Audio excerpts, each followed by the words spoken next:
Nakakadismaya po, ano? Mga kababayan, biruin mo yung isang Alice Guo.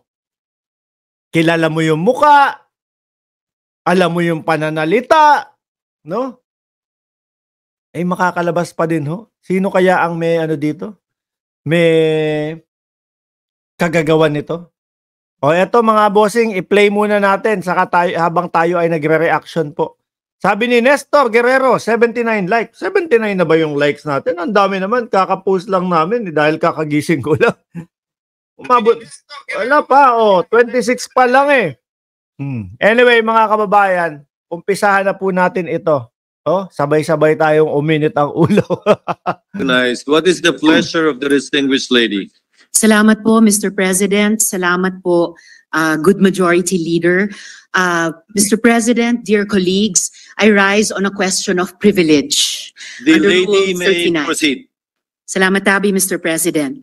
Oh. I rise to speak against an assault on the rights, privileges, reputation, conduct, decorum, and dignity of the Senate, as well as the integrity of its proceedings. Last month po, o noong July 13th, 2024, naglabas ang Senado through the Senate Committee on Women, Children, Family Relations, and Gender Equality, and approved by the Senate President ng contempt citation and order to arrest laban sa Chinese national na si Guo Huaping, also known as Alice Leal Guo. Matanong ko lang mga kababayan, malamang to yung mga DDS masasaya, ano? Malamang ito yung mga pulburon, tayo pala yung tinatawag nilang pulburon.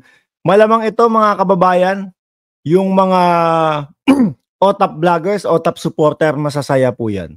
No? Dahil dito nakatakas si Alice Go. Dahil sinusuportahan ho nila yan eh. Mga sinusuportahan niya mga yan, Alice Go, si Harry Roque, sino pa ho? Kay Buloy, lahat wanted. Lahat mga nagtatago. Lahat mga planong tumakas. Nagpapasalamat ako sa Senate President sa maagap na tugon nila para mailabas ang arrest order. At salamat din kina General Angkan na alam ko binuhos ang buong puwersa at lakas para sa operasyon na hanapin si Guo Huaping ng Senate OSAA. But Mr. President, I am now in receipt of information that this person was already in fact out of the country on July 18, 2024. Saglit, kailan 13 o 15 ba? Nung nag-umpisa silang maglabas nung contempt order tsaka yung pinapahanap na si Igo. 13 or 15. So tapos 18 ng July, nakalabas na agad ng bansa, mga kababayan. Pero alam ko sinasabi pa din nung kanyang lawyer, nung mga panahon na yon, nasa loob daw ng bansa si Alice Go, mga kababayan. Kung natatandaan nyo, ilang linggo pa, 2 linggo pa, o umabot pa ng 3 linggo bago nila tuluyang masabi na, kumbaga, sinasabi pa din nila na nasa loob ng bansa ang kanilang kliyente. Ganyan po ang bias sa Pilipinas. Sabi ni Ma'am Luisa, ang mahirap, wala pang ebidensya, kulong na, sabi ni Luisa. Tuloy, Ma'am. Kuala Lumpur, Malaysia. Ipapakita ko po ang dokumentong ito bilang patunay na pumasok sa Malaysia si Alice Guo. Siya po ay pumasok ng 12:17, 13 seconds military time ng July 18. Kaya ibig sabihin, umalis siya ng Pilipinas sa gabi ng July 17. Ako po mga kababayan 100% po naniniwala po ako dito sa mga ebidensya po ni Senadora Risa Hontiveros. Dahil simula't-simula naman po mga kababayan, mga boss chief, amo sir, simula't-simula po nung investigasyon dito sa Pogo hanggang sa umabot doon kay Mayor Guo, ex-Mayor Alice Guo, no? Wala pa pong pumalsong ebidensya si Senadora Risa Hontiveros at si Senator Win Gatchalian, mga bossing. Kaya nga po, 'di ba, lagi kapag yung uunahan nilang tanong, "Oh, Mayor, ganito, ganyan, ano ba yung ganito?" Sasagot si Alice Go, "Hindi ko po alam eh." Tapos biglang meron silang ipapakitang ebidensya. Di ho ba, mga kababayan? Tsaka talagang accurate po, mismong pati yung oras, kung saan pumunta, kung kailan lumipad, oh. Alam po nila lahat, minamanmanan. Talagang ginagawa ho ang trabaho, hindi ho kagaya nung mga pilit na hearing po nila Bato de la Rosa. Eh yun, mga wala hong kwenta talaga yung mga hearing na yun. Kesa po dito, biruin nyo, umabot sa punto na nakadiskubre, no, yung hearing na yan, na merong isang Chino na nagpapatakbo ng isang bayan sa ating bansa. Oh, akalain nyo ho yun? Nagulantang din tayo dun, mga kababayan. Mr. President, hindi po pwedeng ipagkaila na siya ito dahil match na match po ito sa kanyang Philippine passport na ifa-flash ko ngayon. Ayan, Maraming salamat sa NBI sa impormasyong ito. Patuloy ang pag-track nila kay Alice Guo. Oh. Ayon sa aking isa pang source. So kumbaga, ibig sabihin, NBI po ang nagtatrack, no? NBI, hindi, for sure yan, hindi NBI Davao. Malamang yan sila, yung talagang sa main, no? Yung grupo ni dati, lagi kong tinatawag kasi siya, nasanay na ako, SPO4 Jimmy Santiago eh. Yung grupo ni SPO4 Jimmy Santiago. Pero yung NBI Davao, malabo yun, tsaka hindi na, kumbaga hanggang doon sila sa Davao eh. Hindi naman makikialam yan doon sa baka ayoko magsalita. Mr. President, tumuloy si Alice Guo sa Singapore kung saan nagtagpo-tagpo sila ng kanyang magulang na sina Lin Wenyi at Guo Jianzhong. Grabe, family reunion, ano? Family reunion. Nandoon si nanay, nandoon si tatay, nandoon din si kapatid, si Wesley, kung di ako nagkakamali. The couple flew in from China on July 28th, 2024. Mistulang reunion sila doon, kasama sina Wesley Guo at Cassandra Ong. Wait lang, mga bossing. Bakit natin tinitle yan? Bakit tayo meron nakatitle dyan na Duterte at Roque? Sabit? Question mark. No? Medyo may patanong tayo doon. Bakit to, mga kababayan? Mukhang sasabit si Atty. Harry Roque dito, mga bossing. Si Cassandra Ong, laging nababanggit ho yan, mga kababayan, doon sa hearing sa Senado, sa Kongreso, na sinamahan daw po ni Harry Roque, mga kababayan. So ang nakikita ko ho dyan, magkakaroon ho ng connection, may connection, di ba? At malalim pong mag-imbestiga ang Senado, mga kababayan. No? Malalaman at malalaman yan. Makikita at makikita yan. Pero nga, laging dinadahilan ni Atty. Harry Roque, nagkataon lang. Nagkataon lang. Hindi ako yan, hindi ako ganito. Hindi ako konektado sa Lucky South 99. Pero malupit po yung ating mga congressman. Malupit po yung ating mga congresswoman. No? Lalo na kapag sa mga investigasyon na ganyan. Sabi ni Ultra Tito, it's all connected. Mga kababayan, nandiyan na po si Shiro Kansaki na pang 63rd daw po ang kanyang like. Shout out sa iyo, sir. Tuloy ko. Sabi ni Mary Jean, Longayan, pang 51 likes. Dapat dyan sa Davao, naka-surveillance. Marami pa silang malalaman dyan sa lugar na yan. Ay, Chang, shout out sa iyo. Mr. President, who allowed this travesty to happen? Sinong may kagagawa nito? Hindi makakaalis si Alice Guo kung walang tumulong sa kanya ng mga opisyales ng pamahalaan. 100% po yan, mga boss. 100% po may tumulong dyan, mga kababayan. May mga nag-under the table dyan, mga kababayan. Pinagtataka ko lang, syempre kapag ikaw yung immigration officer na nakaupo doon, Lalo na kung tayo po ang dadaan doon sa immigration, mga bossing. Kung tayo po ang dadaan sa immigration, nako, maliit na tao lang po tayong lahat. No? Doon sa mga officer na yun, susungitan ka pa eh. O, saan ang ano mo? Bakit ganito? Bakit ganito yung ano mo? Nasa na yung lahat hahalugugin po mga kababayan. 'Di ba? Pati nga yung ano tawag dito, yung mga birth certificate, baka yung iba gusto na hingin pati yung ano eh, yung graduation picture eh. Pag tayo ganun kahirap mga kababayan. Pero po, syempre, hindi natin sila masisisi, yung mga immigration officer, kapag ka may utos na ng mga malalaking tao, malalaking politiko, o eto, palabasin si Alice Go.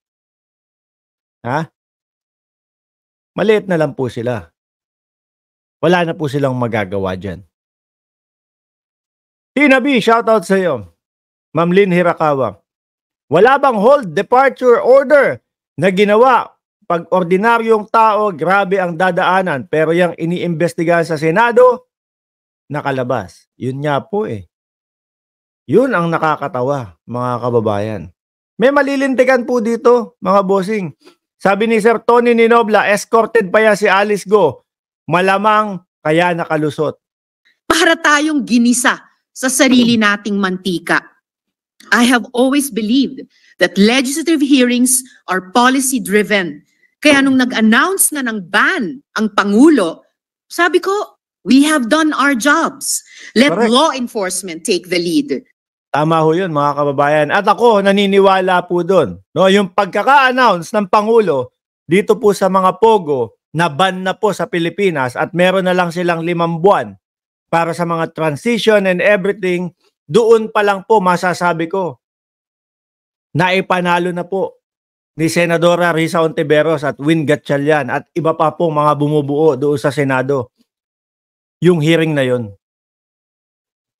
Kasi po wala, oo, may mga pumapasok na pera sa Pilipinas, pero yung reputasyon naman ng Pilipinas ang nasisira. Mga kababayan. Di ba? Basta kaalyado ng Duterte. Mga walang hiya talaga, sabi ni Tina B. Galit na naman ito. Ano? Ay mga kababayan, maisingit ko na yung pa-birthday natin sa 25 po namin ipapadala sa inyo, no? Kaya yung mga subscribers, sa mga subscriber po, no? I-send nyo lang po yung picture na katunayan o yung kunyari ID na may birthday ninyo. Send nyo lang po doon sa Facebook page namin, mga bossing. Tapos may katunayan na birthday month nyo. Birthday month ibig sabihin from August 1 to August 31, kung may 31 o August 30. Nandiyan sa loob yung birthday ninyo. Send nyo lang po. At baka kayo yung mapili namin sa 10 mga pwedeng padala namin ng pampa-birthday. Tuloy. Pero paano kung ang law enforcement mismo ang kailangan imbestigahan? What if they Dapat. drop the ball? Paano kung sila ang dapat managot? Dapat. Nangako ang BI sa akin at sa Senate President pro tempore na hindi nila hahayaan si Guo Huaping na makaalis sa Pilipinas. Eh yun pala, ay wala na talaga siya. Grabe. Mr. President, kung hindi po natin ito gawan ng paraan as an institution, as a country, parang nagpasampal tayo sa dayuhang ito na paulit-ulit ni sinaula ang ating mga batas, patakaran at proseso. At mga kababayan, maidagdag ko lang po doon sa pananalaula nila.